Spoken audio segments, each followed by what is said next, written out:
Seattle, nestled in the Pacific Northwest between Puget Sound and Lake Washington, is a vibrant and diverse city that offers a rich mix of natural beauty, cultural experiences, innovative tech hubs, and culinary delights. This video features a curated collection of highlights from our favorite Seattle-themed videos, all of which are available to view on our YouTube channel. Take a chef-guided tasting tour of Pike Place Market with Eat Seattle Tours. Pike Place Market is one of the oldest continuously operated farmers markets in the U.S. Enjoy a 2-hour Argosy Locks cruise that provides a unique journey through Seattle's waterways. Pass through the Ballard Locks and be transported between the freshwater of Lake Union and the saltwater of Puget Sound. See the Seattle Aquarium, a family-friendly aquarium located on the waterfront, highlighting local marine life. Marvel at the Museum of Flight, a massive aerospace museum with full-sized aircrafts, space exhibits, and simulators. Ride the Hop-on Hop-off bus and explore the city on a city sightseeing double-decker bus. The complete tour lasts for about 1 hour 20 minutes, and you can hop off at any of the sightseeing stops along the route. Take a Puget Sound ferry on a scenic 35-minute ferry ride to Bainbridge Island. This is a lovely destination for a day trip, offering a perfect mix of natural beauty, small-town charm, and plenty of things to do. Walk through history on an architecture tour with the Seattle Architecture Foundation. These guided tours are led by volunteers excited to share their knowledge of architecture, landscapes, and urban design practices that shape the city of Seattle. Visit Mopop, a museum of pop culture. Have a whiskey bourbon-aged coffee at the Starbucks Reserve Roastery. Enjoy a roasted duck lunch at Wedgiemaya Chinatown. Ride the Seattle Center monorail. Shop at the REI flagship store. Stay at the Grand Hyatt Seattle. Visit the Ocean Street Food Hall. Have a barista-bought coffee. And enjoy a bowl of byung byung noodles.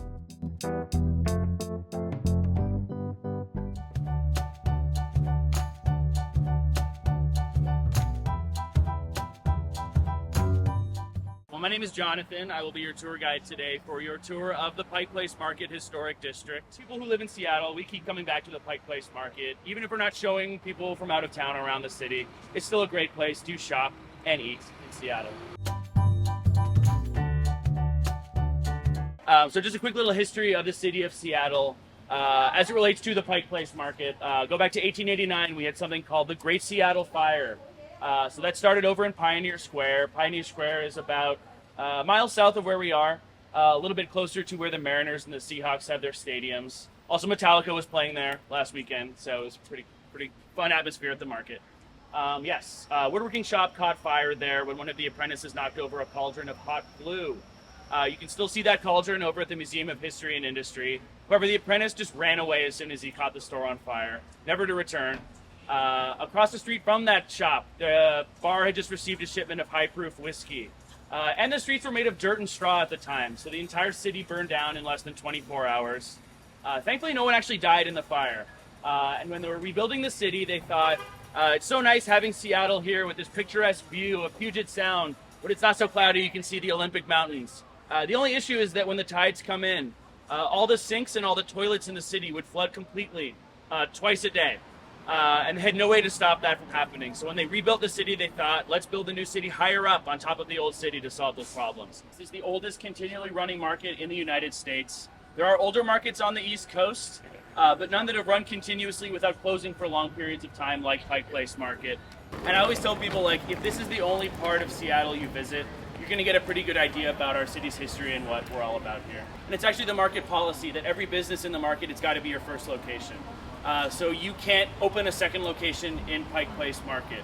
Every day a truck is going to pull up right here super early in the morning. Comes from their farms up in Duvall, Washington. Beechers owns all of their own cows. That's very Seattle of them to do. Pumps in about 55,000 pounds of milk into that little metal door right there. Then it's going to go through these tubes where it's pasteurized at a pretty low temperature, about 163 degrees. Argosy Cruises offers a 2-hour locks cruise that provides a unique journey through Seattle's waterways. This one-way tour links the saltwater of Puget Sound with the freshwater of Lake Union via the historic Ballard Locks. Along the way, you'll pass by floating homes, houseboats, large fishing vessels, and seaplanes, all while enjoying the live narrated tour.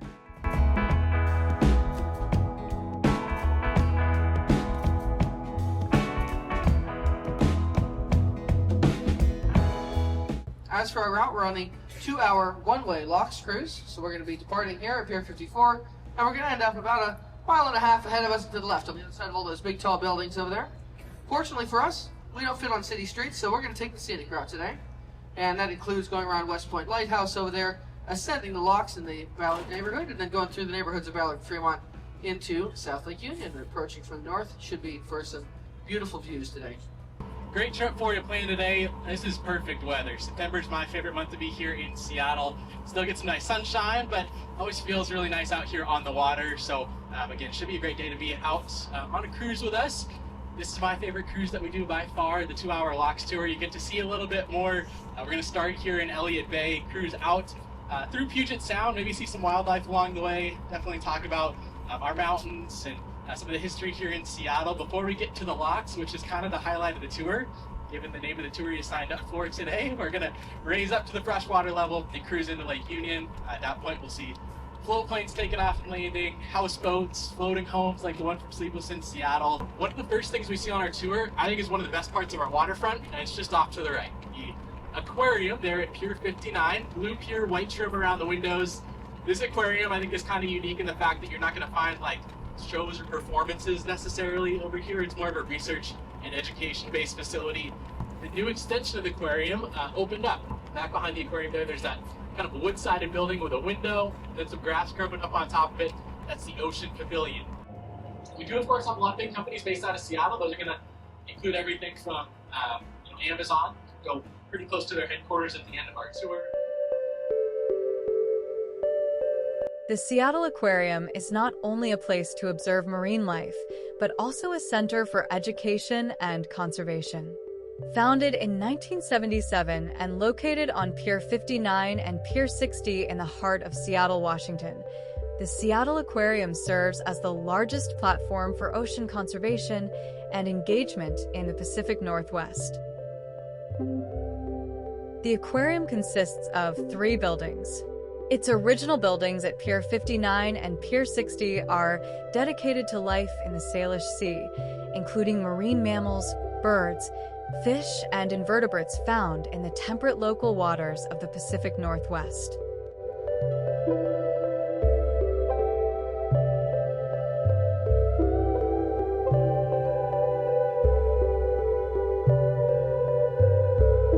A third building, named the Ocean Pavilion, opened in August 2024 and focuses on the reef ecosystem in the tropical Coral Triangle, a region in the Indo-Pacific so rich in biodiversity that it's been called the Amazon of the ocean.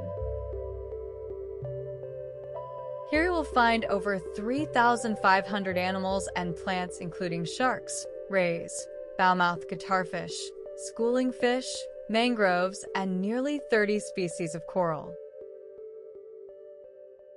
Experience an underwater canyon, a mangrove forest, and interactive displays that spotlight marine ecosystems.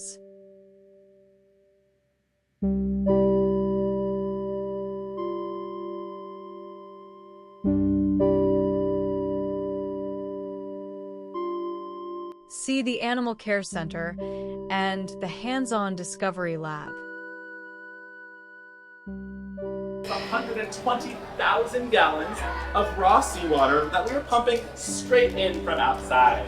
This raw seawater brings in a lot of benefits, but it also brings in a lot of sediment, it brings in a lot of algae, and these things, they make it difficult for us to see through the water. Some divers like Carl to make it beautiful and spick and span.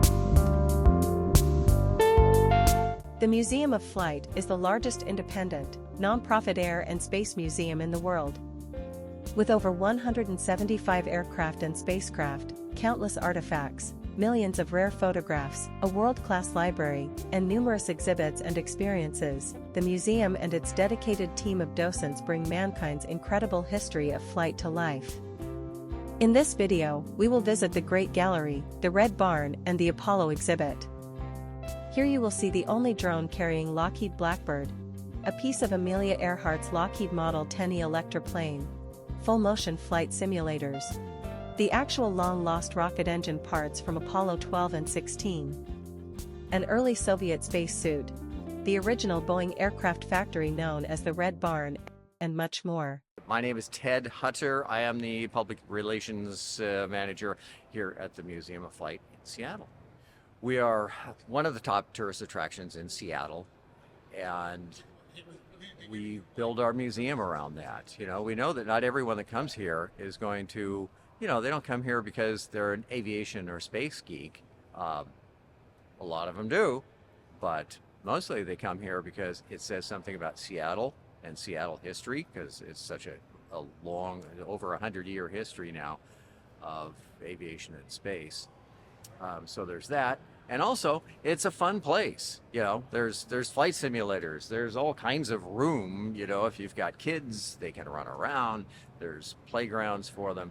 It's 5 buildings over 23 acres. In that regard, it really kind of sets us apart from most aviation museums that you go to in this country, which are, wonderful collections, but they don't have the capability or the staffing or whatever to have a real research facility and research library and archive like we do.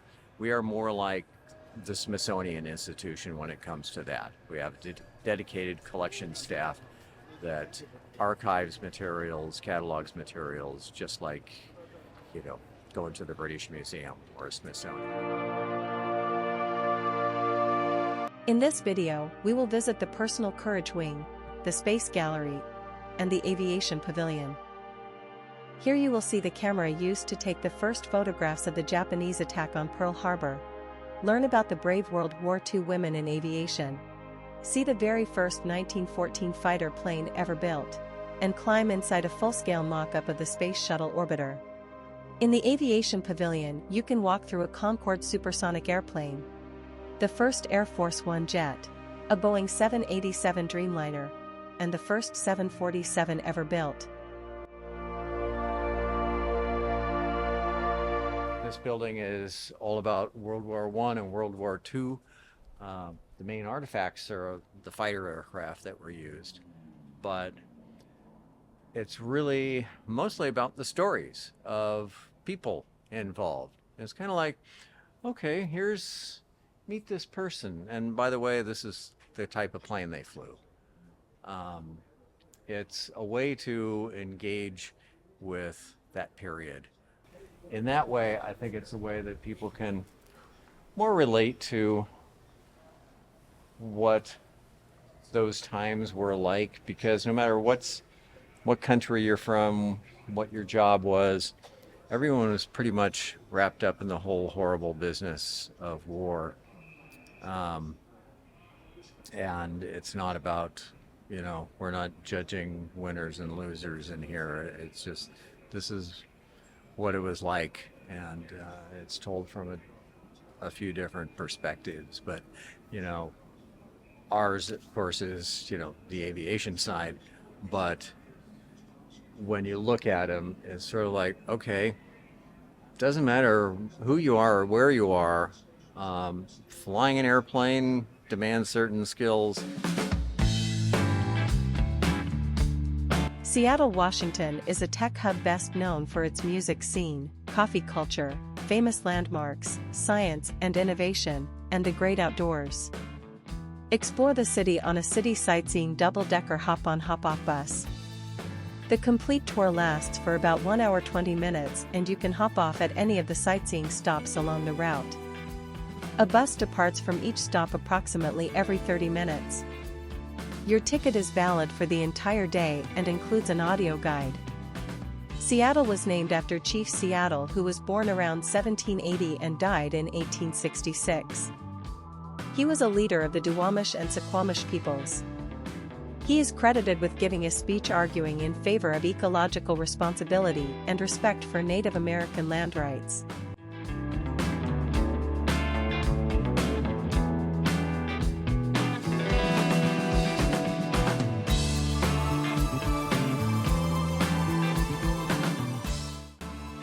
The Amazon Spheres are 3 spherical conservatories comprising part of the Amazon headquarters campus in Seattle. Its 3 glass domes are covered in pentagonal hexacontahedron panels and serve as an employee lounge and workspace.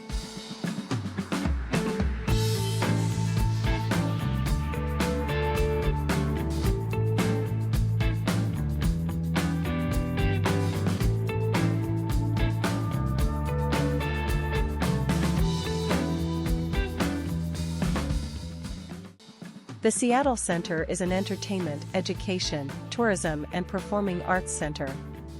Constructed for the 1962 World's Fair, the Seattle Center's landmark feature is the 605-foot Space Needle, an official city landmark and globally recognized symbol of Seattle's skyline. Next to the Seattle Space Needle, you will find Dog in the Park, home to the original Seattle dog.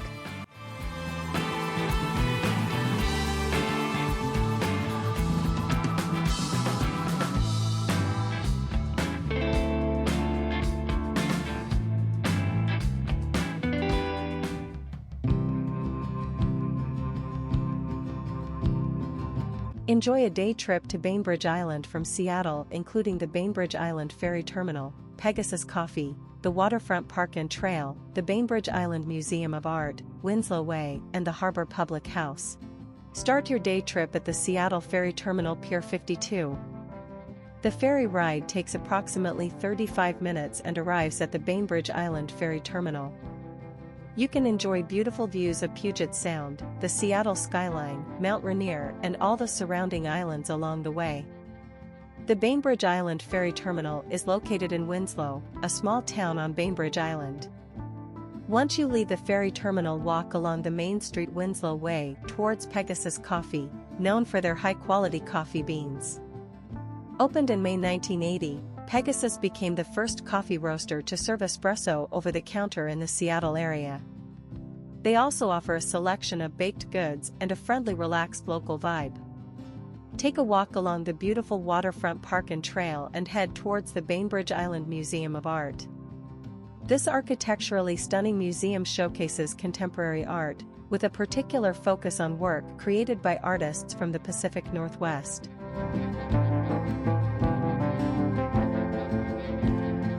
After visiting the museum, take a closer look at the shops and parks in downtown Winslow along Winslow Way and head toward the Harbor Public House for lunch.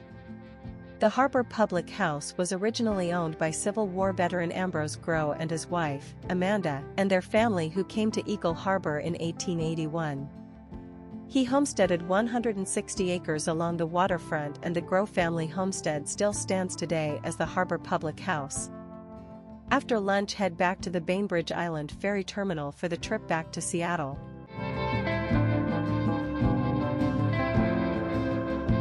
The Seattle to Bainbridge Island ferry route is 8.6 miles long.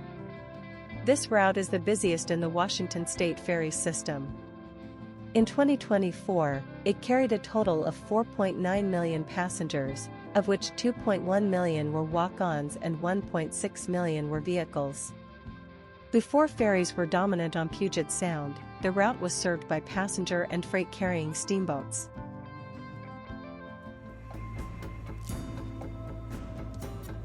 The Seattle Architecture Foundation is a nonprofit organization dedicated to promoting and celebrating the architecture and design of Seattle. The goal of the Seattle Architecture Foundation is to inspire people to appreciate, understand, and engage with architecture and urban design through education, advocacy, and outreach. The foundation offers a variety of guided walking tours, special events, and educational programs that explore the city's architectural history, notable buildings, and design trends. Behind me is the main branch of the Seattle Public Library. This was put up in 2004 after a bond issue was passed to build a new library and enhance regional libraries here in Seattle. It's one of the first buildings in Seattle that made the best use of computer-aided design. And it's such an interesting building. It's a mishmash. Some people call it deconstructivist architecture. Deconstructivism is when you take the elements of a building and pick them apart and throw them on a table and put them together in a way that's different from what had been before. And my understanding of Koolhaas's idea in this building was to put all the public functions in the part of the building that had a view down to Elliott Bay, and the more stable functions where the offices were, the administrative things, more in the core of the building, away from where the public offices are.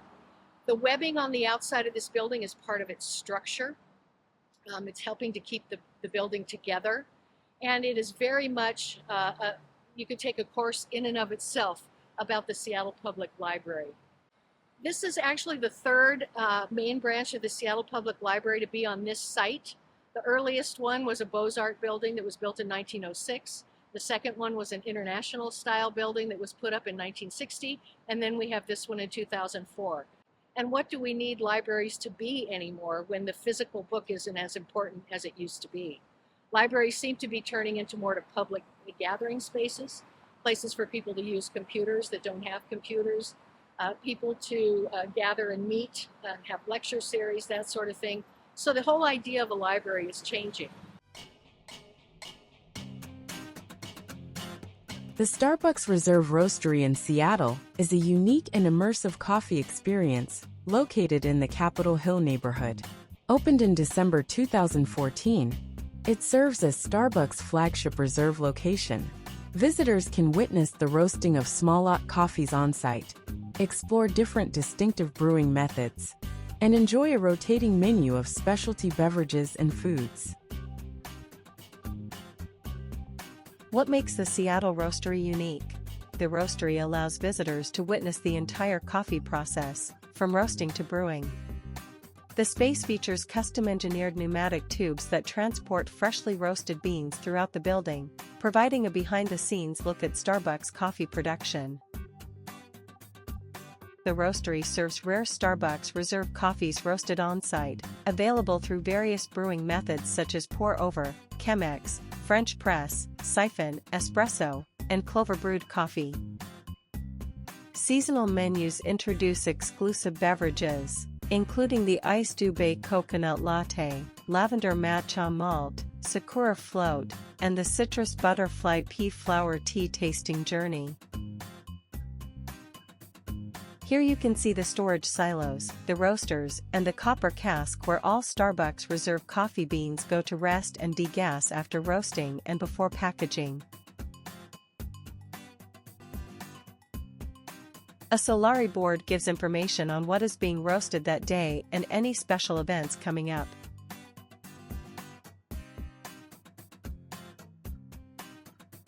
Specialty bars and experiences include the main bar, which offers handcrafted espresso drinks made with rare, freshly roasted beans.